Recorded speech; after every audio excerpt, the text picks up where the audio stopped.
Hello, everybody, and welcome to the first episode ever of the Esports Architects podcast. I'm your host, Bearlight, and on this podcast, we design and discuss the esports ecosystems together with you guys, covering the building blocks of the industry, supporting the grassroots efforts in esports, and keeping you in loop with what we're doing here at the Carolinas. I'm here with the team that I'm fortunate enough to work alongside every single day. So let's get to know the teammates and who they are. Here on the left, we've got TJ Collins, the Director of Operations. Next to him on the right is Rick Suarez, and he's the Managing Director for the Carolina Esports Hub. We've got Kyle to his right as well, who is, what do you do? Just kidding. The Director of Technology there. We've got Johnny Saldana with us as well. He manages the events here in this space as well. And we've got Matt Warsman, our Creative Director. If you've seen any kind of designs, you know he's the one that puts the finishing touches on those to make them look crisp. So appreciate you guys being here. I'm going to toss it over to Rick first. Obviously, he's the owner of the Carolina Esports Hub. And talk to us a little bit about your story, how you got into esports, and talk a little bit about the hub as a whole. Sure. Thank you, Bear. Carolina Esports Hub. Obviously, we do a number of different things, all esports-centric in nature. I started my journey down esports literally because of my family. My oldest son, Nick, who works here now, is the gamer in the family, big Rainbow Six player. Frankly, I was the dad saying, what is all that, right? But I kept hearing rumblings in the esports space in general. This is going back a few years. So what I did is I just did a deeper dive to kind of understand the space better. Really what stood out to me is the massive growth potential at the high school and collegiate space. The college was already starting to pop off quite a bit, and high school kind of I felt as would follow suit. So we started a company known as Stay Plugged In. That's where I founded. Basically, you think of any sport out there, you have a recruiting mechanism to help high school students get to college. Well, that's what Stay Plugged In is for esports. So we try to identify all the different high school talents throughout the nation and connect them with the right schools throughout the country as well at the collegiate level to help them with scholarships. So that's kind of my story as to how I started with Stay Plugged In. But the hub does more than that. As you alluded to, Matt runs Emerge, which is our merchandising arm, and actually he's got his hands on every single vertical, all of the neat graphics, as you mentioned. He's not just the finishing touches, he's the start, the middle, and the end to everything we do there. That's an understatement. Yeah. Really. Honestly. By the way, can you help me with, no, anyway. I'll be right back. Yeah, we've got our Charlotte events, which is both consulting and events. Johnny, and I'll let you kind of dive into what you've done in just literally under a year in the event space for us here, which has been fantastic. But we also do consulting under the Charlotte events arm as well, and we'll dive into that a little bit. But last but not least, we've got the Charlotte Phoenix, which is actually my segue to turn it over to you a little bit, because that's really, I think, the first business vertical out of all the ones we just mentioned that started in the city of Charlotte, and you were one of the founding members of that. So I'll kind of let you introduce that and where you started. Yeah, it was, I think it was April of 2019 I filed for the LLC of CLT Esports at the time. It was, we've got these 4 companies now, but I remember the LLC back then. And it was honestly started because I had just gotten fired from my job. Which is the beginning of a great story. It's like I got fired from my job, and I was lost trying to figure out what I was going to do. And I ran into a bunch of different people, one of which was Matt, and he was at a place called Tabris in downtown Charlotte. And we hit it off, and there was a group there, and we talked about esports and all the things we could do, and decided to start a professional team. And then it all went burning from there. Literally burning for the Phoenix side. But it was nice. It was really funny because Matt and I's first interaction was like super hostile because there was somebody that was trying to figure out how we could figure out equity, because we were young and trying to figure out what equity looks like and all that stuff. And I don't think it was. I wouldn't classify it as hostile. I would say, okay, so you got fired. I was transitioning out of a partnership, a business partnership that kind of went south, and you obviously knew who that was and kind of started the esports thing with him. And there was some contention, I guess, there with he didn't want you to approach me for help because then he knew I'd want to be a piece of this, because my lifelong dream has, my passion and background lies in design and branding, and lifelong dream to be doing that for a professional, sports team. Yeah. So obviously esports, we all feel that's professional sports. And it was a dream come true when we started working together and kind of redid the the branding. We did the rebranding. You realize you just said it was a dream come true when you started working together. He's going to put that above his bed right. tonight. I'm going to go home. I'm telling my wife that. Well, that's only now because I could fire you and just be like, yeah, fired. You know, it's actually really funny. Even the beginning of that story is even tough because I'm terrible at Photoshop. Like anybody that knows me, it's like I can clunk around in there and maybe get something. You're not allowed to use Photoshop. Yeah, you've actually told me that before. I'm not allowed to use Photoshop. And it was so funny because I was trying to create a graphic for the Rocket League team back then, and I couldn't do it. And that's why I was like, I think that guy knows how to use Photoshop. I need to talk to him. I just started doing your graphics. I just started doing your Took it all, graphics. and He can throw some Didn't tell exactly what I anybody. did. It was like, here you go. Here's some art. What you're doing is not great. Let me make this better. Yeah, and it was chaos. Rick, you can. I kind of forced my hand. Yeah, Rick, you can talk a little bit about your experience when you first met that Phoenix group at that time. Yeah. Sure. So interestingly, obviously, again, Stay Plugged In kind of was my bread and butter. I'm very savvy on the traditional sports world of recruiting and everything else based on my life story and my family. So it was an easy transition, in my opinion, to just say, hey, this is exactly what we should do in the esports scene. In doing that, I had met you guys because you guys were going out for your financial raise in respect to the Charlotte Phoenix. So I was interested in trying to elevate and be a part of that as well, because I felt like, as what's the saying? All boats Rising tides tides raise all all ships. ships. There you go. Yeah. Thank you. I always mess that one up too. So I'll continue to mess it up. So that's where I started. I came in as a large investor into the Phoenix, and then it sadly turned south pretty dang quick. I remember, obviously investing into the Phoenix, but not really knowing a lot of the folks running it personally, just kind of the story behind why, what, where, and where they were headed. Out of the blue one day, I get a call from CJ, hey, we should probably sit down and meet. And I'm like, yeah, I'm excited. Let's talk about the Phoenix. This is going back to 2020, just before the pandemic hit. And luckily, CJ was just brutally honest in respect to just telling me, look, I don't think we're doing very well. I think you should come in and take a look around as to what's going on financially, and see if you could help. Because I obviously have run businesses before, et cetera.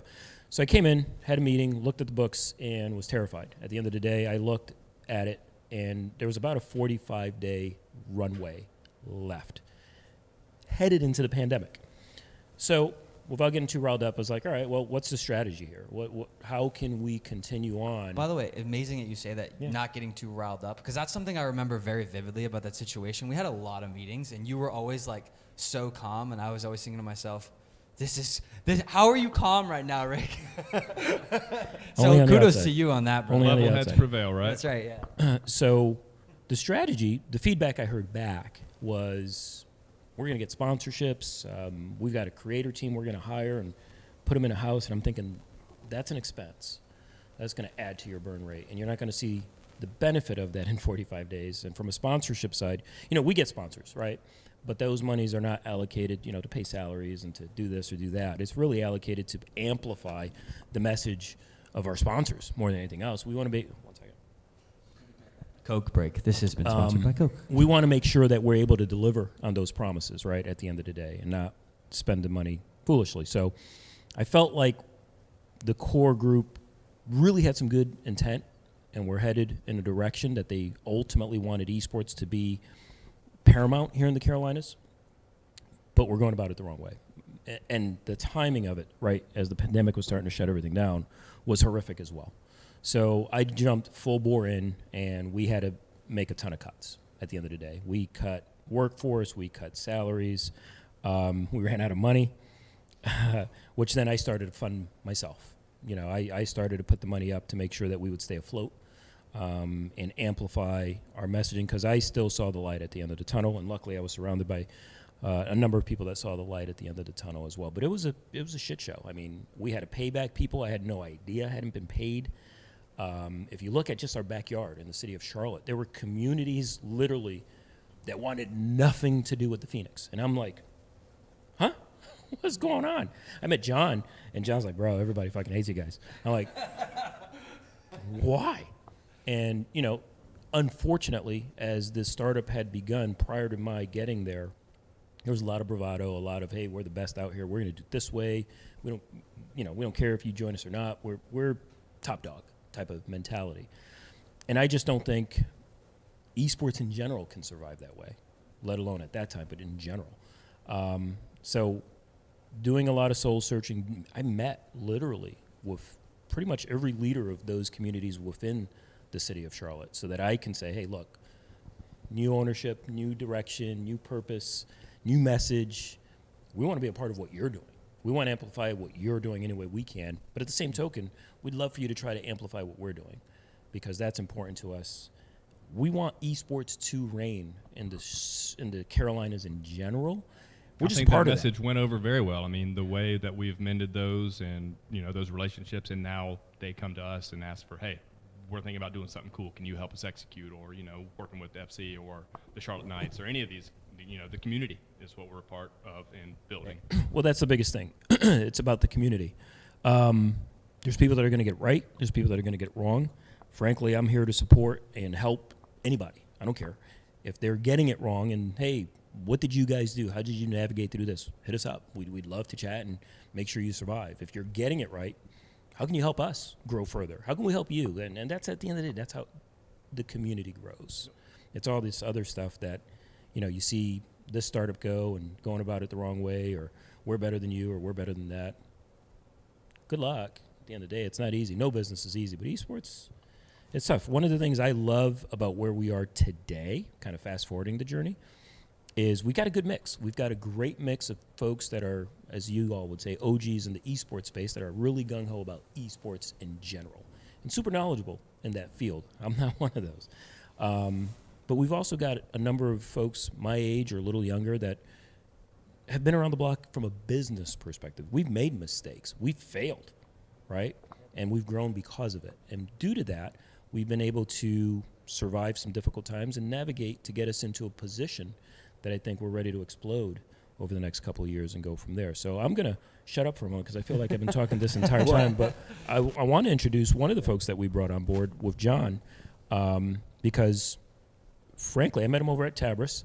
Yep. Kudos, by the way, to J4. I know J4 did a lot behind the scenes for us as well, specifically at Tabris and getting us going and helping us through his experience with Envy and so forth. But that's how I met John. At one of the events he had with CGN over at Tabris, and loved the way he was so detail-oriented and life of the party. And as we opened our space here, it was just a natural transition to say, hey, can you help us here? Can you help this venue space grow? And not only has it grown, but I'll let you kind of tell some of the story there. Yeah, I mean, it's interesting how all of this works, right? We've talked a little bit about Charlotte Phoenix's history in our community and how that was taken wrongly by the previous administration and all of that.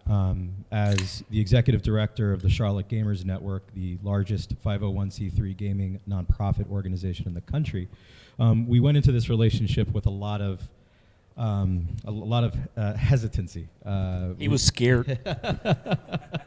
When you hear community leader after community leader share their personal stories as to how this organization hurt their prospects or hurt their organization, it really gave us a lot of pause. And we very carefully went into this partnership with the Charlotte Phoenix nearly 2.5 years ago.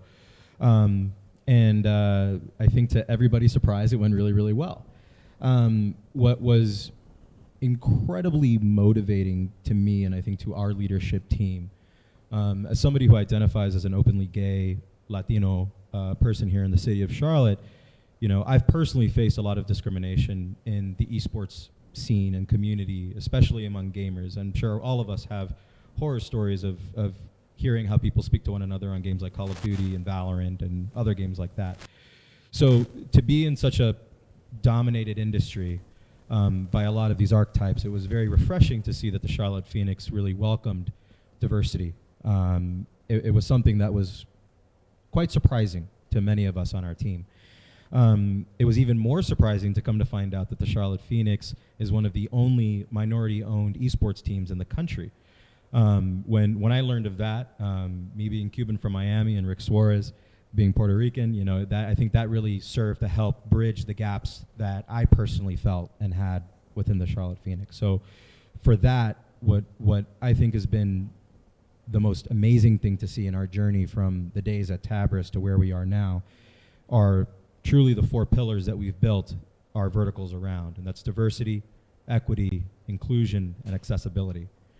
No matter who you are, where you come from, how you are in the world, your class, none of that should preclude you from being able to participate in esports, and most importantly, participate within our organization. And that is something that has ring true from the very first day that I worked with the Charlotte Phoenix to right now and today, across 4 different verticals and all of the business opportunities that we're expanding upon. And I'm really excited to talk about some of our other events that we've done since then here pretty soon. But moving along. Yeah, so John's being very, very modest. The event space here, thanks to John's efforts, was rated number 2 in the city of Charlotte in the last magazine poll that was taken. And you did that in 6 months? Not even? Yeah, so Queen City Nerve, shout out to Queen City Nerve, amazing organization. Justin LaFrancois and Ryan Patikin, who run that organization. The Best in the Nest contest is something that's held every year here in the city of Charlotte. There's over 100 categories. And the Caroline Esports Hub, where we are right now, was rated number 2 in the entire city of Charlotte as the best venue to host an event in the city of Charlotte. We were able to do that in less than 6 months. He's not bragging. Facts. How many? Right. 6? Through the number of events that we've been able to host here, and through all of the relationships we've built, and of course, all of the Charlotteans and readers of Queen City Nerve, that's an award that was viewed by over 100,000 Charlotteans right here in the city. What I'm most proud of is that we've brought together demographics from all different types, unique people who come together under one banner. And what I'm really most proud of is that I've been given the resources, along with our vertical, to really reach out into the community and do things that are outside of our traditional esports focus. So what does that mean? We've been able to partner with organizations like the Charlotte Caribbean Association to really showcase Caribbean heritage and islander heritage throughout Charlotte. We've been able to partner with organizations like Mecklenburg International Fashion Week to host models who are coming in from all over the world to participate in this fantastic weekly event. We are also the home of Gamer Gathering, the largest LGBTQ plus gathering of Charlotteans in the Carolinas. We're larger than Raleigh, we're larger than Charlotte, we're larger than the Triad, and that happens right here in our venue, typically boasting between 300 to 500 LGBTQ attendees every single month. We've partnered with local politicians as well. We hosted the largest gathering of local, state, and federal political candidates and elected officials here in our venue, and gave our community the opportunity to meet Congresswoman Alma Adams, Mayor of Charlotte Vi Lyles, U.S. Rep. Jeff Jackson, and so many other people and electeds across both aisles, giving our gamers and our folks and our guests the opportunity to meet their representatives across aisle and being able to ask them the hard-hitting questions. And we were able to facilitate and produce that kind of space. I could go on and on about all the wonderful things we've done, but those are kind of the 3 biggest things that I feel that we did this year. And that was in how many months, right? 6, maybe, up to a year. Less. Exactly. And not to mention, this venue was built by us from scratch. Scott's not here today, but Scott Hollingsworth, Chief Operating Officer, seeing him create and build the stage, we're actually sitting on it right now. And to see him put that together by himself and us as a whole collectively, putting together the lights, everything that goes into it, it's all handmade. And to see all these great events come through as well, and knowing that Scott worked his ass off here, right, building the stage, I think The it's largest motivating esports to stage make in all the this happen. Carolinas. It is. Scott's at home building a floor right now for the deck. I only build decks. John No, does. no stages here, just decks. So beyond that, just quickly to just segue off of that, we've also hosted Charlotte FC, Charlotte Panthers. Yeah. We've gone out to Charlotte Knights. So all of the traditional sports franchises in the community have partnered with us to do a variety of different things. NASCAR is a partner of ours. We held the Monday Night Racing Championships here for iRacing. We were helpful in getting them going for their Hall of Fame championship as well. Blumenthal has run an event here. On top of that, we've run a number of events through Stay Plugged In, which I'll circle over to you, Kyle, and you can talk a little bit about our strategy there. We obviously host a lot of events here in our venue, but we're a national company. So talk a little bit about Stay Plugged In and what we've been able to do on that vertical. Start with the event side, and you can talk again more personally about some of the accomplishments there. Yeah, absolutely. Thanks, Rick. For Stay Plugged In, we've had a great year, kind of starting with the launch of our newest platform and hosting a variety of events kind of throughout the Carolinas and nationally. We were over in Seattle at the beginning, well, just before the beginning of this year, PAX West, which was super awesome. We started this year out in PAX East in Boston, and we have since hosted lands in South Carolina and North Carolina at local collegiate campuses because we love to be involved with that particular community for obvious reasons in the recruiting world. And it's super cool to see everything we've been able to build as we travel all these events and set up the lands from A to Z, bring all the equipment in, bring all the production in, and then all the kids come and they get to interface with the college coaches, with their parents there, and have a really good recruiting experience to start those connections that hopefully lead to a scholarship opportunity, from which just this year alone we've been able to facilitate just about $12 to $13 million in just this recruiting class of 2022. We're right now How much? 2023. Just 12 to 13 million. Just Just 1,000? No worries. No, million. in how many months? Million. Yeah, just the recruiting class. of 2022. So yeah, we're really thankful for being able to do all of this, and we're super proud of ourselves and everybody around us to be able to endorse that from everything from A to Z because it takes the whole team. Yeah, but that's the point of the hub, right? At the core, that's the core. Amplify the messaging around esports, whether it's events, whether it's fulfilling merchandise and getting them cool-looking gear and kits and jerseys, et cetera, creating a bigger fan base for the Phoenix as we continue to grow, and getting high school students involved. One of the best events that we didn't talk about that I was ever a part of on the esports side was the CMS League that we helped to launch alongside of Tark Bakari and his company as well. And they had their championships here in-house, and the excitement in there, I won't go into that. I know you were here, and you helped tremendously with that league. I'll let you kind of share there. Yeah, it's building an esports league is tough. There's a lot that goes into it. Bear knows because I know firsthand. we went to East Mecklenburg High School. We went to you at West Charlotte. West Charlotte, Yeah, sorry. that's So right. West Charlotte, and at West Charlotte, we just kind of went over. First time, the league hadn't even started yet. We were running tryouts, so we went to the cafeteria. We brought 6 computers, and we set up Rocket League. And we just watched the kids flock to us. Like, they just gravitated to us because they love gaming, and they wanted to talk about all the different games they wanted to play. And then we told them about this awesome league we were starting. And then we went through a 6-week season, and then finally the playoffs here. And just the momentum of the whole thing was amazing. Getting to see the students that had not competed in an esports title before, that was really cool because they got to experience a sport, right? That's electronic that they didn't know existed. Others that had already done it, there were some talented Rocket League players that came. During the finals, we had several college coaches here, kind of following our Stay Plugged In model and combining everything together. We allowed them to do some recruiting. But during that finals, there was one match that really stands out to me. It was Audrey Kell versus JT Williams on the stage. Game 5, a minute of overtime. You could feel the tension inside of the venue when it was happening. I mean, then when somebody scored, they're screaming. They're screaming so loud in here. They're just so excited about the win that they just gotten. Yeah, I was on a Zoom call, and I heard it in my locked office with the headphones on. I'm like, JT. I'm like, oh my God. Well, it's as a going nuts out caster there. for that event, It was cool. I had the noise-canceling headphones on, but they were like right next to me, right? And so the parents just erupting, and every time you could just hear it resonating, not only past the headset, but also through the microphone into the stream itself. It was quite the experience, and they were super excited about it. That had to be one of my favorite events by far. And I say that, there was obviously a ton of excitement. It was new for CMS. We got a number of kids inserted, if you will, into the esports space. But what did it for me was seeing a ton of student body and parents with signs, just like it was a football game. It was like Friday Night Lights. So kudos to, again, Tark and us as we kind of really help fulfill the vision of bringing something pretty special here in our backyard and getting ramped up for that. On top of that, earlier this year, we also did the state finals for a league that we also were the backbone for, which was the NCISAA.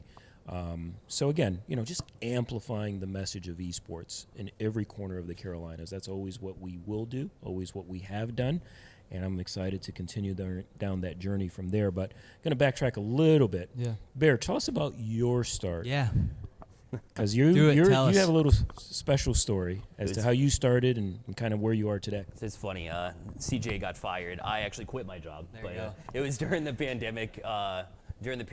And I was actually a bartender at a restaurant, and so I'd had enough of it, and they wanted everybody to come back. I was like, I don't want to do that. So I actually quit my job to go and be a full-time streamer. And so I was brought in the offices. At that point, it was Tabris, which we were talking about a little bit previously. And, as a content creator, they wanted to pull me on for the Charlotte Phoenix, but I had a bigger vision, because when I came in, I obviously met all the guys. Probably, I think it was CJ first. We spoke. Stats, baby. Previously. We were talking That's right. stats. Talking stats all day long. You knew I was the right operations guy, but I learned that, Stay Plugged In was running tournaments. I was a caster. I was like, I want to do that, right? I'm a content guy. So got on, casted for Stay Plugged In for a little bit. Even with the Phoenix, you guys brought me on right away. Super thankful for that. Who gets to cast a pro team right off the bat? And you guys trusted me. So I was able to come in and Just listen to you. You're amazing right now. Just keep talking. terrible choice, you know what I'm saying? And so, a couple months passed, and I just didn't want to go home. Like, I wasn't officially part of the team, but at that time, at the time I was like, that's what I want to do. I want to a cast, be a personality. They brought me on to do The Charge, which was a media show for Stay Plugged In, and we did that for a bit. And you came on as an intern first. That's right. Yeah, I was actually an intern after the first episode. I think you guys pulled me on, and I remember Rick coming up to me. He's like, "Hey man, you want a job here?" I was like, "I think I do." I went home and I was like, "Let's go! I want to be here. I want to be here." And then I was brought on the team maybe a couple weeks later, and the rest is history. So with your start, to Matt's point, you interned for a while. Yep. So you quit, and then you came in and worked for free. Well, intern. How long did that last? It's probably at least 3 months, I believe. So I think if I remember our conversation, your message was, I like to show you what I can do. That's right. Then if you can find a position for me, that'd be great, but I'd like to show you what I can do. And one of the things I've loved about the relationship that you and I have formed is you don't hold anything back. And we joke about it a lot, but I love that. At the end of the day, you can speak your mind, whether it's on a Discord message, email, or directly to me, just kind of, what are we doing? Or, I love that we're doing this, or anything in between, right?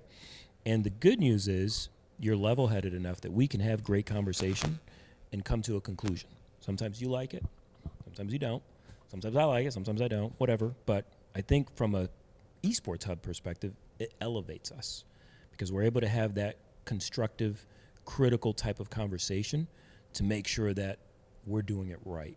And that's one of the things in esports that is lacking, quite frankly, right? I mean, you have so many people, no, this is the way it should be, and it's got to be this, and hold on, let me give you some input, And it's new, right? We're defining it. My in God, a lot of ways, right? it's so different now than it was 2-3 years ago, and it'll be so much more different 2-3 years from now. Rarely do we ever have the same exact opinion on everything and the way it should work, right? But we always come to the same conclusion. I don't agree, Matt. No. You're fired. But that's not the norm. No, it just isn't. No. I mean, you see it in other companies out there in esports, whether they're here in our backyard or elsewhere outside of the Carolinas, that kind of momentum shift to the negative so consistently. And lots of times, like Bear, if you are honest for a moment, lots of the conversation we had, would you have all of the information or part of the information? Only part of it. Yeah. But based on the part that you had, you're like, this isn't right. What are we doing? So I sit down with you and say, well, hold on, let me kind of fill in all the blanks for you. Now what do you think? Well, I still don't like it a lot, but it's much better, right? At least it kind of resolved it gave us a path forward, I think, and that was the important thing. And I always brought the passion from what I saw. I completely saw a one-way path, if you will. And I think just your calm nature speaking really opened up my mind as far as the multiple paths, the bigger picture overall. And, great passion is good, but sometimes I was a little bit too passionate on some things that no, I don't didn't hold back. know about. But overall, I thought it worked out. No, don't hold back. I love what you said, but my disagreement in that is you need that passion. Yeah. For us to continue to elevate our goals and our dreams and get there, we need passionate people that come in. I use the term courage and vision. You have to have the courage to come in here every day and believe that, hey, we're going to make this work. We're going to get to a certain point. And the vision of how we're going to get there, right? And some days we come in and, oh, how we're going to get there. But we have an idea, collectively, we're going to get there. So I love what that has meant for us as a relationship, but as more importantly, what you've meant to the hub and helping elevating our vision and courage as well. So don't ever change that. I appreciate that. One of the things that's really cool about that, Rick, and as you talk about that and say it out loud, the thing that comes to my brain is like, I think before I met you, and before I kind of started thinking about things a little bit more critically, I learned that as a player and being in the esports industry, we make a lot of assumptions. Like you know, when you're looking at it from that perspective, you don't understand why somebody's charging you $30 to come to an event. You don't understand why this thing costs so much, or there's all these different monetary perspectives of it. And one of the things I realized over time is like, oh, I get it, because now when you're on the back end, you see all those expenses. You see all the things that have to happen in order to actually run a business, for people to have jobs, to be able to do what they want to do. It's really, really easy looking at the other side without knowing, hey, there's like this building costs, you have to have electricity. Like there's so many things. That's part of the allure of the whole esports, right? 'Cause Yeah. it all seems like glamour and fun and games, literally, right? But it's, there is that part of it, but we also grind behind the scenes. There is always something going on that's from the outside looking in. People don't see those wheels, and they don't see the teamwork, and we all wear many hats, right? So we all have a very diverse skill set, but we also have that one common passion and underlying love for what we do, right? Yeah. That's what makes us stronger, and we're able to have different opinions, different ideas, and all collectively come around, sit in a circle, disagree at times, right? But then also be like, okay, cool, that's a really awesome idea, CJ. You rarely have those, but sometimes. And how do we solve problems, right? And how do we get 40 PCs and 40 monitors up to Connecticut or up to the Northeast, or Let's not do that again. God forbid we have to go to the West Coast and have to cover those expenses. But that goes back to the business mind and being able to approach it the right way, think critically. And I think you brought up a good point in that way, CJ. I hate that folks like to make assumptions about things they don't necessarily understand. They don't have all the facts, right? We make assumptions about things that we don't have the facts for, and because of that, we end up in a weird place thinking the industry works in a way that it really doesn't. But it's amplified today more than ever. Like, you can take to Instagram or Twitter or Snap or whatever social medium you use and just kind of broadcast what you think is true. Little do you know that you are so far off base that it's impossible to almost defend sometimes based on what you see and hear out there. But we know internally and go to sleep every night incredibly comfortably knowing we're doing everything we can to amplify esports in the Carolinas. And we wake up every day knowing we've got a defined plan and a mission, and what your job is, and yours, and yours, and yours, and mine, and yours. While they're all different, they all kind of intersect at the same token. But anyway, talking about origin stories, Kyle. Yeah, the man. I'll just start with, I met him when he was drunk. Nice. I was. It was not work related, to be fair. I was on vacation. It's always work related. Yeah. I was on vacation at a friend's house, and then met Rick there, and from there it was wheels up. But fast forward from that moment to... He's still drunk. I want to hear more. That was 2.5 years, or 3.5 years ago. Anyways, about 3 or 4 months after that, when I finished up school, it was December of 2019, kind of heading right before the pandemic, unbeknownst to us. Started to run a few tournaments with Spin and was kind of there from basically day one. But I remember distinctly, for me, kind of my origin story was I was just graduated from North Carolina, Chapel Hill, a really, really great university. And I walked up to my parents and I was like, hey, I'm going to do this esports startup thing. And they were like, excuse me? How much did we pay on your education, Kyle? Yeah. You want to try that again? Honey, I told you I was an idiot. Absolutely love my parents to death, but I remember that distinctly of, trying to explain at least something that they could understand. Like, no, it's like traditional sports, but it's recruiting, same thing. Alabama gets their recruits. We're doing the same thing for the esports titles. They're like, okay. Get out. Yeah.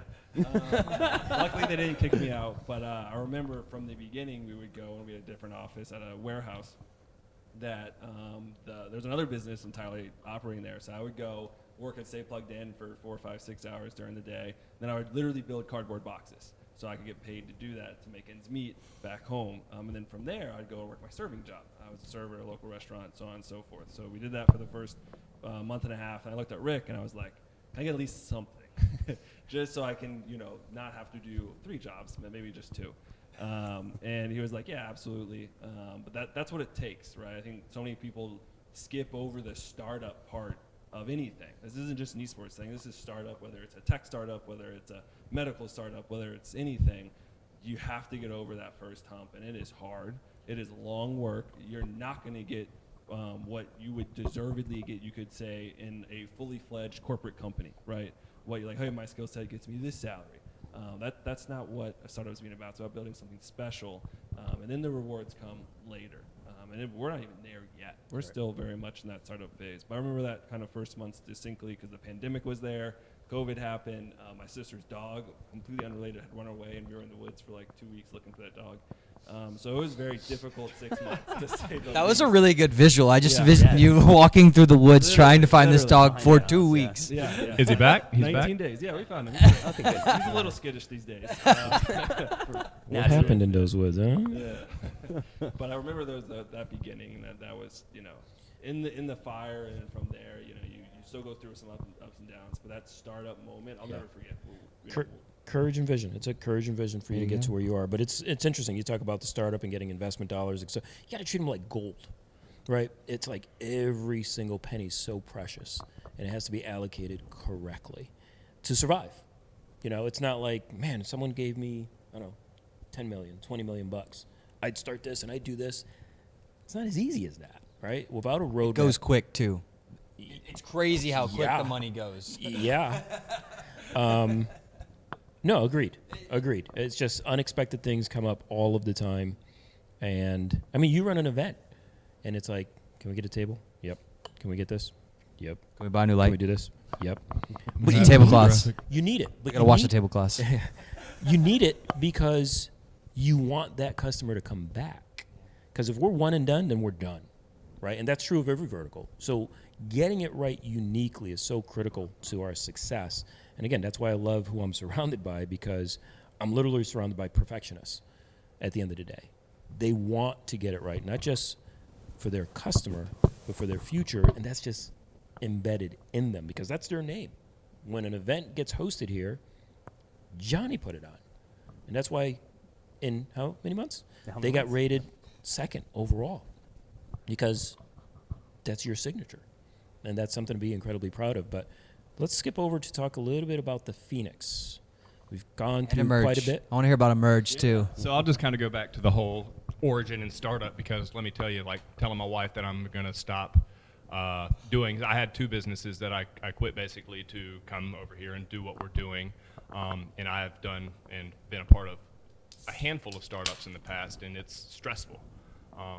Long hours, grinding, but it's also very gratifying when you build something, right, and you see what it has become. But telling my wife that, like, hey, we're doing this again, she was like, are you sure? And I was like, yeah, let me go toss 100 hours into this new logo we're doing for the rebranding and kind of hit the ground running with that. I was really worried about how that was going to go over on socials. I think one guy said it looked like a duck, and then everybody else said it was pretty cool. So it went over well. Did that one guy that said it looked like duck leave Jacob Beaver, I'll never forget. Every night I think about I'm just playing. Jacob, where are you? I don't know who that was, but nah, no hard feelings. To Emerge. So, anyways, after we kind of got the Phoenix rebranding taken care of, socials, buttoned up and looking pretty. We kind of thought that, hey, we had a great opportunity to add on to what we're doing with the Carolina Esports Hub, and that would be to provide custom merchandising for esports teams and clubs and just fans in general. I had been in merchandising in the past, and particularly with esports. In about 2015, we started doing some work for another team and kind of worked with some of the other providers and suppliers in the space and realized that it wasn't the greatest as far as either delivery or communication or, one of the many things that it takes to do something very well. So that said, we realized that we could probably do that better, and with our network, we could cater towards that and provide a solution that also benefited the schools. So with Emerge, we've come up with our own custom line, but we also develop custom storefronts for teams and clubs that really can't generate revenue for their programs any other way. So we set up the Booster Club program to where anyone can come, set up the storefront. We do all the work. We literally set up all the graphics, do all the art for free, get you set up with the shop. You never have to have any inventory. It's all on demand. So one of your customers, your And fans, the your designs players, are fire. the designs are fire that you come up with. They're Dude. not They're bad. crazy. Thank you. They're all right. Appreciate that. But yeah, so it's like we're giving them the opportunity to provide real money and revenue to add to their programs, which, you know, we in esports, in high schools, they put the money into the traditional, the baseball, the football programs, et cetera, and esports kind of come last. So we're putting them at the forefront with our program, allowing them to take 50% of the revenue or the profits from every sale and put that back into their program, which is just kind of invaluable, and has been a really good, you know, program and a hit so far with anybody who's been a part of it. Yeah, all 12 CMS schools also got a shop because of you as well. So Yep, they all. I think the designers were students from Yeah. each program. Yep. They got to go use our online jersey kit builder tool, which allows you to create your own custom jersey, brand it to your team colors, add your logo, numbers, etc. Check out one off, you know, your name on the back, and have it at your doorstep within 3 weeks. It's pretty cool. Have you guys pretty used that yet? It's so cool to use the 3D builder. I've never used it. So, claim to fame. I actually created a Charlotte Phoenix themed jersey on that builder, sent it to Matt, and he's like, "This could actually be the next jersey." I was like, "Shut up! You're just messing with me, right?" It was cool. I was not like, actually. Let's go. Let's go. Let's go. Let's go. 2023. Even I can create something cool on that 3D builder. Yep. Emergeapparel.gg, by the way. So- Shameless plug. Talking about the Phoenix, you being the caster, Sure. we kind of pivoted a little bit. And when I say that, meaning we had a team, obviously, that had been doing very, very well. What game? Rocket League. We had a Rocket League team, yeah. We've had a couple different teams, but Rocket League in particular is what I'm alluding to. But we had to part ways for a variety of different reasons. And we were very cautious on, our next group as to, what's going to help us amplify the business model, what's going to help us amplify them, right? Giving them a chance to make a mark on the scene a little bit as well. So if you don't mind, Bear, tell us a little bit about the team, their background, and your excitement around kind of being able to cast for them. Yeah, we've had this team for how many months now? I'm just kidding. It's been 6 months. They came on this split, and so Wavy and Zonts were competing in our weekly tournaments that we host for Stay Plugged In, staypluggedin.gg/events. If you want to check those out, have a new format coming, cool things in the works. But Wavy and Zont teamed up together for what we call Carry to College, right? And Carry to College is the biggest online recruitment event for Stay Plugged In. So all the colleges come through. It's really cool. All the colleges are also within the Discord and have one-on-one conversations. So basically a college fair online. So super cool. But those two, specifically, Zont and Wavy, teamed up for Carry to College Summer.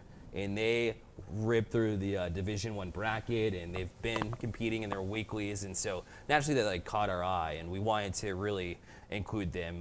Not only were they, thinking about their future themselves in the collegiate space, which, by the way, they have a bright future in my eyes from using this platform.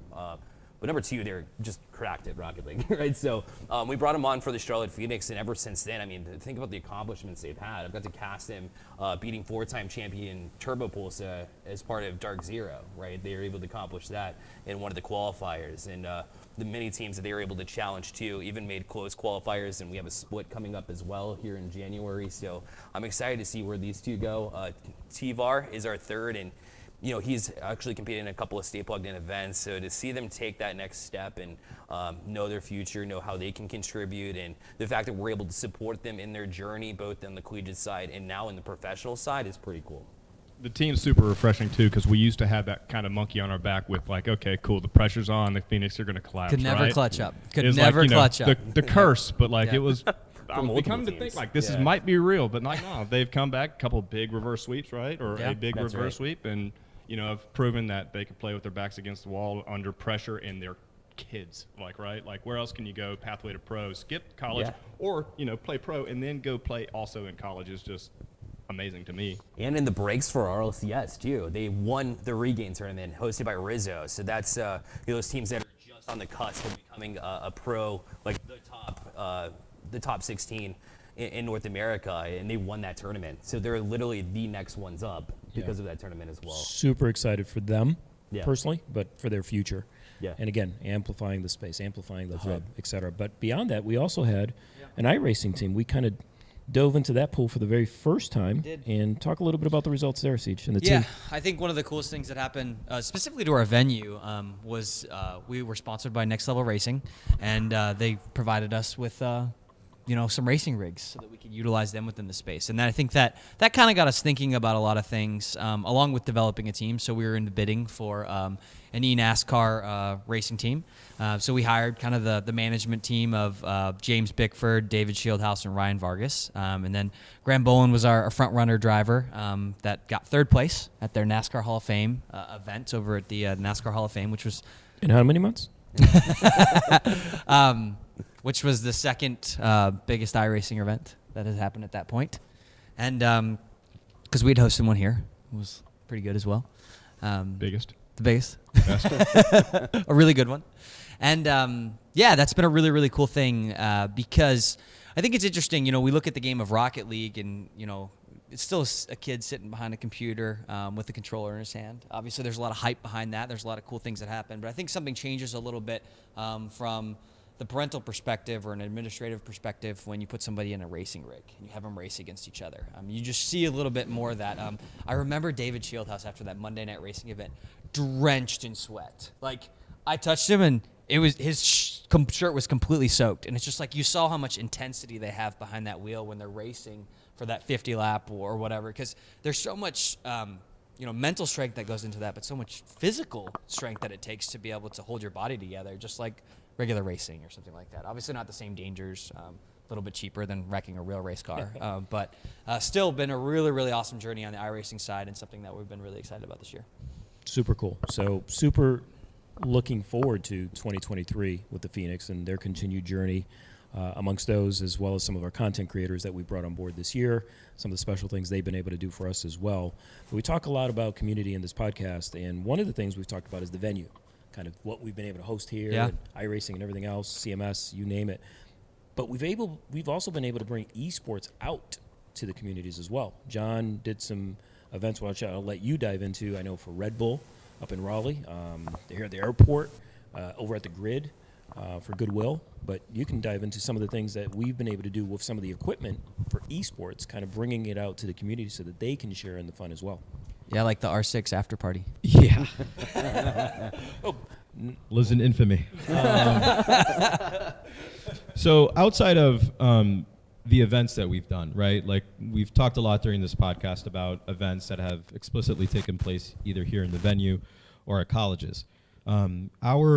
Our expansion into the scene is so much more larger than that. Outside of events, we also consult with CLT events, and that takes the form of so many different ideals and events and other things of that nature as well.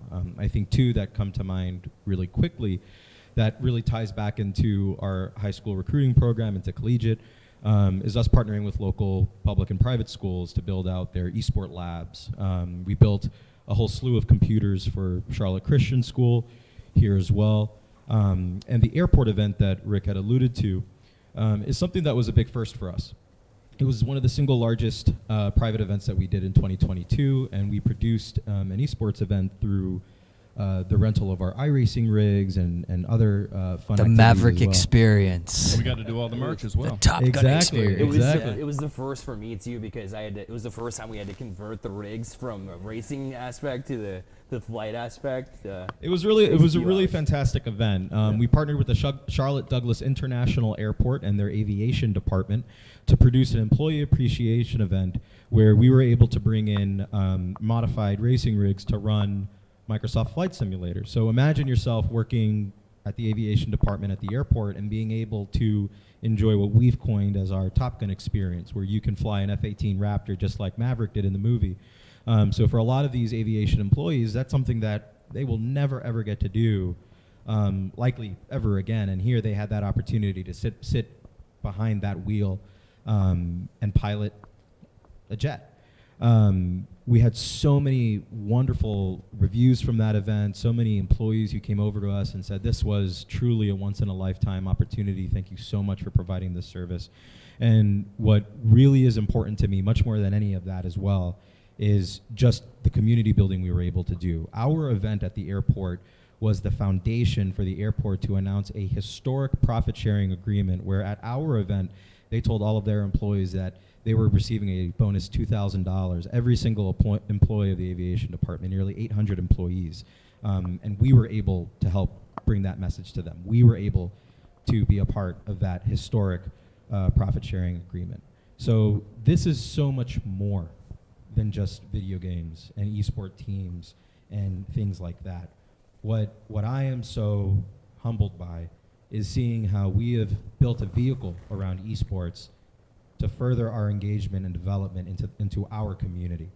Whether that's a community here in Charlotte or communities all across this country where we travel and produce these events. That is, I believe, our biggest claim to fame, in bringing these people together, no matter who they are, and being able to really dive deep.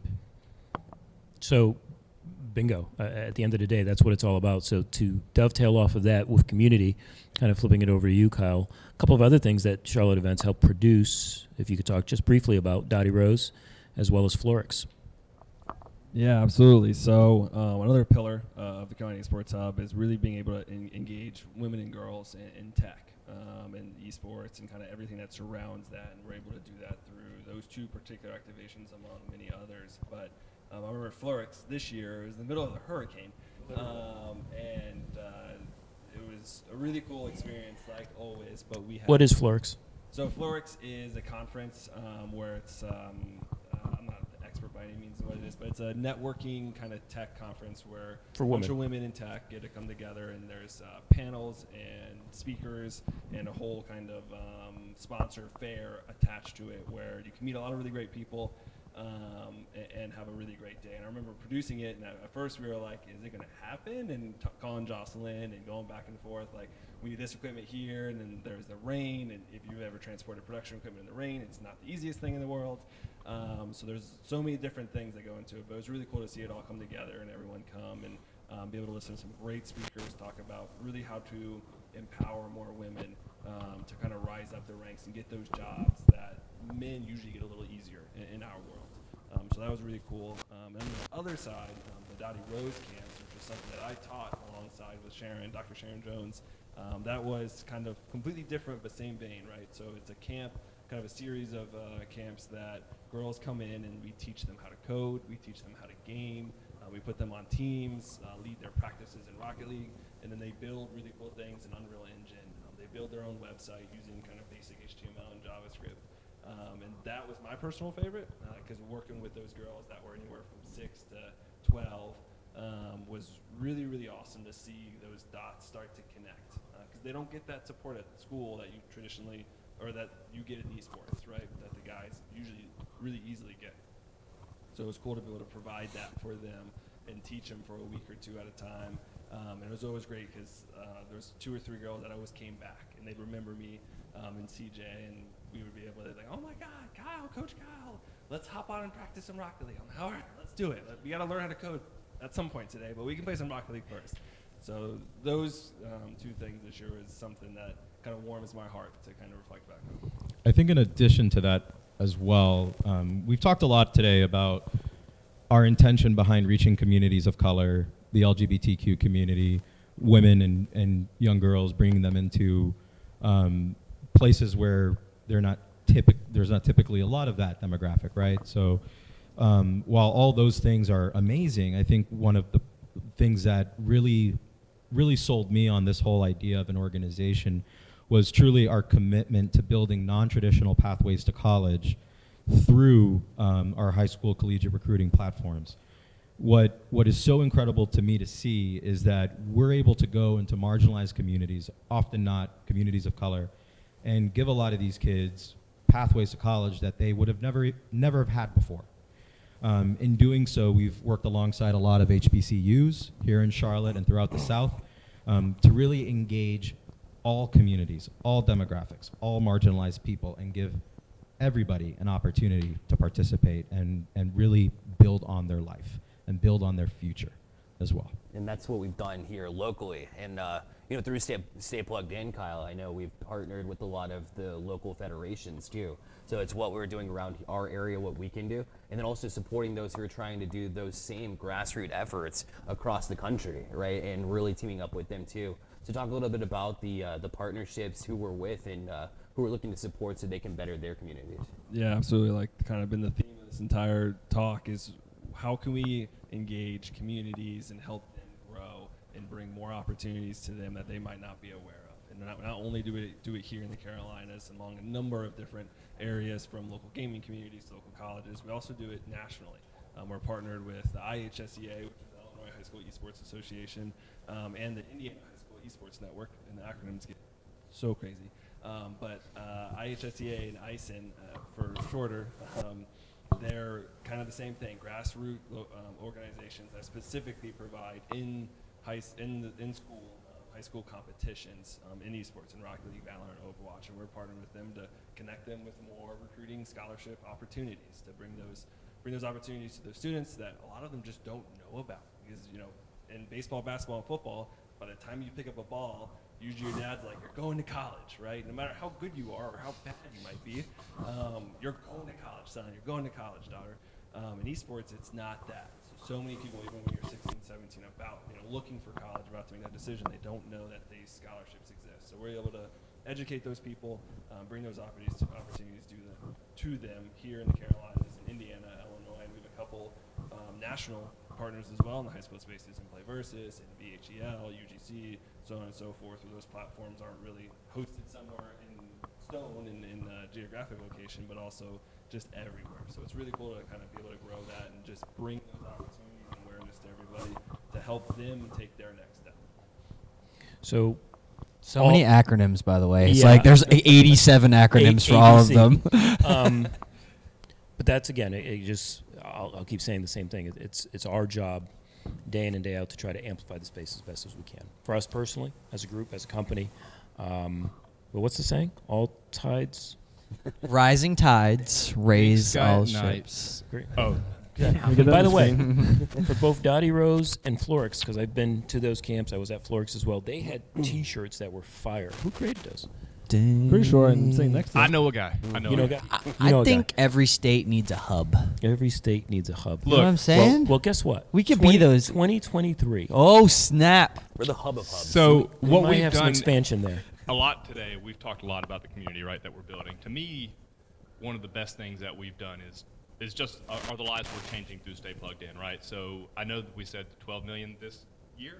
Is that what it is? But This it's recruiting class, over 2022. 20 million, or what's that number total, right? We are about 21 to 22 million in facilitated. We've only been doing it for 2 recruiting classes. So recruiting class of 2021, those seniors in 2022. Which is mind-blowing to me personally, but even so we can quantify that number, which is just astronomical. It's amazing that we're putting or helping facilitate students from high school to college through esports, or one of the ancillary business aspects of esports.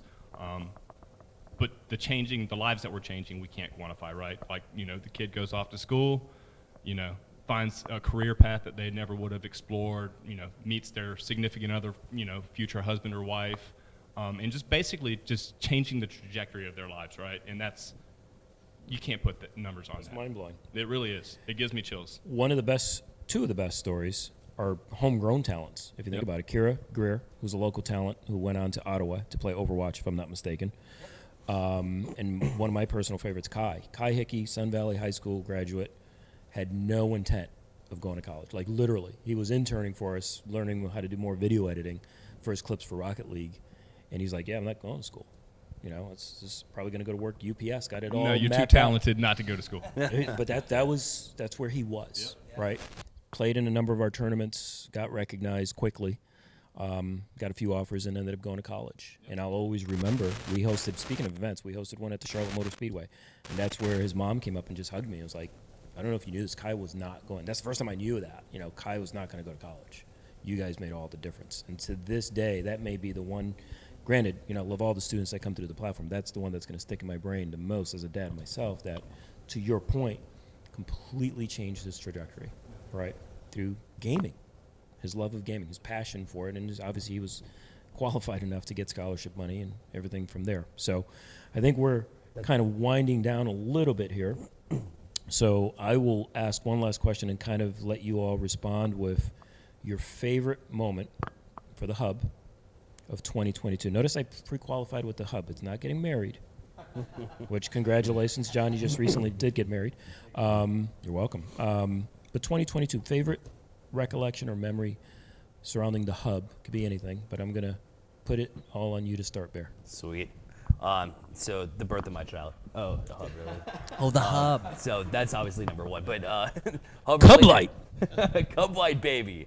Oh man, she's had her first Christmas, amazing. But as far as hub moments go, it has to be casting PAX East, having that availability to meet two of my favorite casters and cast next to them, and it was a great experience from start to finish. We hosted another LAN side by side with PAX East, and I had the availability to cast that event as well and just explore the city of Boston, explore PAX and what it has to offer as well, which was pretty cool. Obviously all those indie titles looking to break through, so being able to experience that, experiencing the big city too in Boston was super cool, and then Love being Boston. able to Great connect city. with just so many people, and even the co-caster that came on for the Phoenix, named Gilthanes, I got to meet him there too, so meeting those people online that you always hang out with, and having that experience was second to none. All right, now I'm next. So Rick and I, so we're both baseball guys, right? I love you, Matt. I just love you. I love you too, CJ. No, both. We have a baseball family, and Rick's background's baseball. Kind of, I don't think we touched on, but was the precursor to Stay Plugged In, the whole play versus model, right? Perfect game. Yep, perfect game. Sorry, not play versus perfect game. Anyway, so we got to have an event at the Charlotte Knights Stadium, and we were sitting here having a meeting prior to that, and Rick's like, somebody's got to throw out that first pitch. And before I could put my hand up, Rick's like, Bryce. And so my son, 10-year-old son, thank you, Rick. Again, that was one of the highlights of my life, not only year, to watch him throw out the first pitch at the Charlotte Knights Stadium. Yeah. That was awesome. It was a packed house, by the way. It was a sellout. He threw a strike. 112 miles an hour at 10. Just in case anyone on the Dodgers organization is listening. Dude can fling it. Sorry. I've got I actually have two quick moments, and I'll be quick. I didn't get too much into my origin at all, but I've worked for most of my adult career as a political operative, working on local, state, and federal campaigns since I was 16 years old, and as a fundraiser in politics in the nonprofit sector as well. So a big highlight for me was how important and how incredible it was to bring so many political officials together in our venue, and giving that opportunity to our community to come in and ask hard-hitting questions of our leaders, going all the way to school board and all the way to U.S. House and Congress. That is something, while not esports related in any capacity, this esports organization was able to produce that event and give that opportunity for people to go across aisle. And in a society as divided as we all are, I really just cannot express the importance of just having two people of opposing viewpoints in the same room and being able to ask those folks questions. So it was a very big honor to be able to be behind the production of that as well. And the second thing, again, just because of how I identify, being able to, having had the opportunity to build a safe space, especially in an America where we've had shootings that have targeted the LGBTQ community as recently as Colorado Springs, being able to build a safe place for hundreds of LGBTQ Charlotteans to come together and just live and be their authentic and true self and just have a nice night and not have to worry about the horrors that we have to face as a community on a daily basis has been one of the most rewarding things I've been able to do within this organization, and something that I thank this entire team for giving me the freedom and opportunity to be able to really chase what's passionate to me and being able to build those spaces. I think you're doing some more with that revolving around gaming as we go into 2023, if I'm not mistaken, too. So more to come. Yeah, those are great, by the way, those parties slash events I always go. He's been drunk at many of them. Yeah, they're very, very fun. It's a great community, to say the least. So for me, my favorite moment was at a LAN event that we hosted here at a local college in North Carolina, Catawba Valley Community College. I remember vividly, it was the first day, it was Saturday. I got up there, and I noticed these two parents standing behind the stage, watching their son's viewpoint on his screen, kind of over his shoulder. And I noticed them, usually when you see parents at LAN events in today's world, they're a little disengaged. They don't really know what to follow. So typically when I see parents, I kind of go up to them and explain how Valorant it works, right? Like, hey, that one's your son, and they're winning or they're losing, so on and so forth. But these two parents knew exactly what was going on. And I noticed it, and I was just like, wow, that tide starting to shift in esports, where you're seeing more parents get more involved, and you could see it in their faces, the moments in the games where the spike was going down and the big shifts in the rounds that parents usually never know what that actually means to the game. They were following along. I think the mom was actually biting her nails, just so nervous for her own son. It was really cool to see that, and I ended up pulling them aside just to ask them, like, how did you get involved? Like, how do you feel about Valorant? And they're like, look, it's what our kid loves, so we're going to back him up. And before coming to that LAN event that we were hosting, they had no idea all the opportunities. They just thought it was just a really fun hobby for their son that he was super passionate about, that there's a lot of online activity, not a lot of opportunities past high school. And that kid was 13, he was in 8th grade, or just leaving 8th grade, and kind of a rising freshman. And they're like, we're fully committed. Like, we're going to get our kid a scholarship. And since then, he's come to the other LAN event that we hosted in Raleigh at a local community college this past October. The event I'm referring to was in April. Same time as the hurricane, by the way. Same time as the hurricane, yeah, same weekend. That was awesome. But he went to that one and he's playing all of our other kind of 4 or 5 online Valorant recruiting showcases. And there's already colleges asking. They hit me or Nick up and they're like, hey, who's this Justice kid? Like, we want to talk to him. It's like, well, you got to wait a few years. He's a freshman. But it's really cool to see. It was really cool to kind of see that parental moment, that there's so much, there's beginning to be more engagement, and seeing that, or for us to have that ability to educate those parents and show them the path to the scholarships was really just something that will stick out for this year for me. Yeah, I think I have a similar story. I'll make it quick, but so like I mentioned previously, a couple hours ago, it feels like, but I was a streamer as well, tried to go full time, and a kid that always came through and smashed everybody at Rocket League, because I used to host Rocket League tournaments. His name was One Tab. So he found the Stay Plugged In network through my streams when I started promoting it on my own personal streams. So he came through, and the first LAN event that we ever ran at Shenandoah, we called it Spinandoah because, why not? Be creative. Yeah, exactly. So I show up, meeting him was cool enough, but his dad was there, and he had no idea what to think about this. He was trying, he was with his son when he played baseball as well, so a similar story with you guys, but he was just passionate about Rocket League, and the dad had no idea what was going on at first, and I was talking to him outside. I had no idea who he was at the time. I was just trying to engage with parents. That's all I was trying to do, right, is talk to parents and really let them know what it's all about. And then he told me that he was actually One Tab's dad. He told me Steven, and I was like, who's Steven, right? And he's like, oh, One Tab, and he remarked, he's like, everybody's like, oh yeah, One Tab, we know him from online. And he's just, his mind's blown that everybody knows him from online experience. So he walks into the venue for the first time. It was during the pandemic, so everybody's wearing masks, only a certain amount of people in the building at a time for protocol, right? So we wanted to be super safe in that regards. So he walks in the arena for the first time, and he's like, what is this? He hadn't seen Rocket League like that. And so he saw his son score for the first time, and I'm kind of talking him through the process of, yeah, it's just soccer with cars, right? Just pass it one another.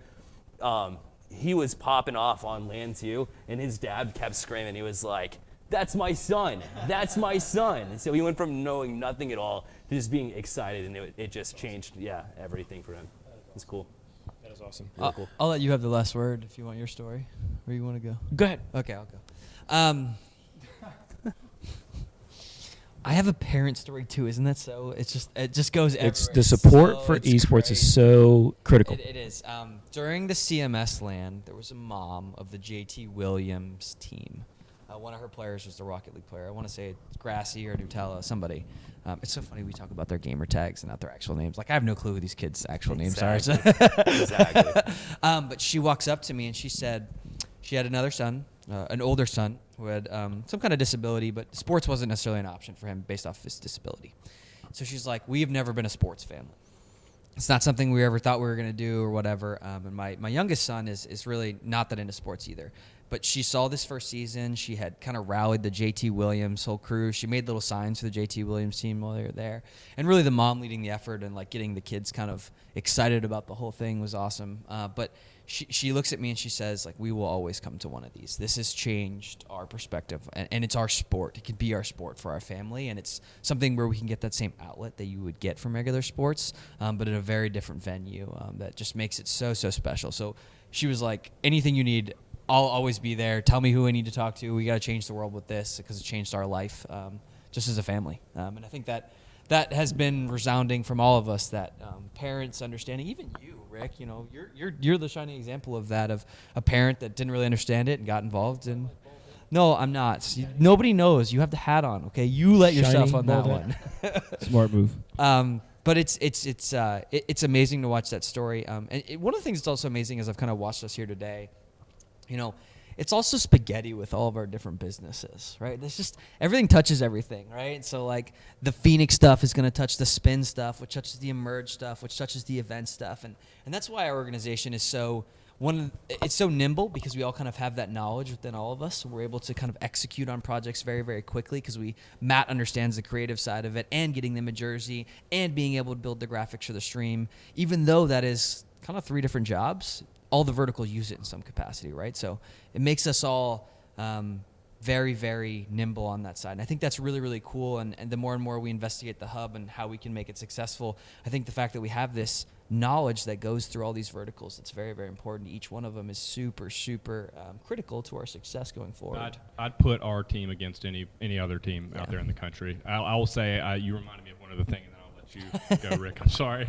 But like going back to all the verticals, touching everything, and like, you know, nothing too big or nothing too small. Like these walls here behind us, we're at the R6 event in Charlotte, right? So we did over 6,500 square feet of these graphic walls that were around the entire place. We helped with the production. We helped with other merch. We did, you know, from A to Z. They couldn't have facilitated that without our team. Chairs in a hotel. That's all I'm gonna say. Everything. Putting together chairs and desks in the hotel till 4 a.m. Somebody got locked in the. Sorry, Connor. You know, no matter how big it is, or even helping some of the smaller teams in the state that, you know, I've helped personally brand. You know, no matter how big or how small, we're trying to touch everything in the space and help everyone grow. So that's what it's all about. That's what it's all about. And everyone out there sees and hears from the team that is here, but we've got so much more, even behind the scenes, with Connor and Sean currently running production on this event. Nick out in the bullpen, Jordan, who's expecting his first. We got some of the execs with Jeff and Scott, Lori, who puts her all into everything every day. Everyone, I think, gets a call literally every single day, and I apologize for that. Cody Dragon, who has the best name in the world, who's also expecting. He's out of Charleston, just so you can see our national reach a little bit. Renee, who's out of Connecticut. We've got Braden, that we just recently brought on to help us with content. Missouri. Oh, I got it right. Braden, I'm on it, buddy. And Sheridan, she does a great job for us from the state of Illinois. She's in Indiana? I thought she was Illinois. She was born in Illinois. I have 1 for 2. But she'll be happy to know she went to FSU. My daughter just committed to soccer to FSU. So, Sharon, I got to hit you up after this and we'll talk. So, we've got a whole group of people all around. Can't forget not just Ben Lasky as well. Oh, how in the world? Lasky! Bad boy. The bad boy's not here. Lasky. Bad boy That's Blas. right. I haven't seen him in. Is he still He working? decided to take a vacation, so that's why you were like, I'm not going to. Does he actually still work here? I haven't seen him in like how many months? How many months? Bingo. Let's go, my guy. Bingo. But it takes, as they say, a village to get it right. And we have that, to your point. You know, same thing, same sentiment. I'd put this team up against anybody. So excited for the future. 2022 moment that stood out for me more than anything is really surrounding our Rocket League team. You know, I'm not huge into watching the events, but I did watch them. And a lot of the ones early on were painful. And I remember being on the phone with either you or Jay-Z or maybe you, just, man, we can't seem to get over the hump. We can't seem to get over the hump. But this new team has showed us some pretty good life. And for me, the best moment was they fell down 2-0 in the series. And I'm thinking, here we go again. They were playing a very good team, top-tier team. And they came in and had a reverse sweep. And at that point, I was like, those freaking kids. God bless them. I mean, I put myself in their shoes. Again, as a dad, I know when my kids compete at sport, when Bryce competes at sports, and he's in a moment, you feel greater than he does for him. Yep. Not because you're his dad, but how's Bryce feeling, right? So that's how I felt for them. That was just a cool moment for them. They went ahead the next day and beat another top-tier team. So kudos to them, but that was a different conversation on the phone that time with CJ and Kyle and Jay-Z and everything else of what a great feeling. for them. And that's what it's all about. We all want to do well, period. And we're all pulling in the same direction. So I'm excited for 2023. I think we'll see, you talked about the hub and other locations. We'll see some cool things happening in 2023. Spoilers. No spoilers. just a lot of cool things, but all surrounding just amplifying the space, whether we're growing with Raleigh, we're growing with Columbia, South Carolina. We've done things for UNCG specifically with curriculum. We're building in High Point. We're throughout the Carolinas. We are the team throughout the Carolinas. And we want to be there for anybody else. And hopefully they're there for us so that we can all rise together. So kudos to all of you. I appreciate it. I'll hand it over to Bear to close us out. Absolutely. And we'll go from there. Yeah, so, and across the country too, because we have our content creators we brought on too, with Doridium, Potato Pie, and Katrina, and Greek has been around with ALGS. So yeah, it never ends as far as where we support. And obviously in the Charlotte area, we've been supporting like crazy. That's going to wrap up this episode, the very first episode. We appreciate you all for joining us here on the Esports Architects podcast. In future episodes, we're going to cover what we're doing around the hub. So whether we're hosting events or just everything about our efforts here in the Carolinas. We appreciate you being along for the ride. Make sure that you like, comment, and subscribe on the YouTube channel. That way you don't miss out on an episode. And follow us on social media as well. That'll be linked in the description of the YouTube video too. Until next time, bye-bye.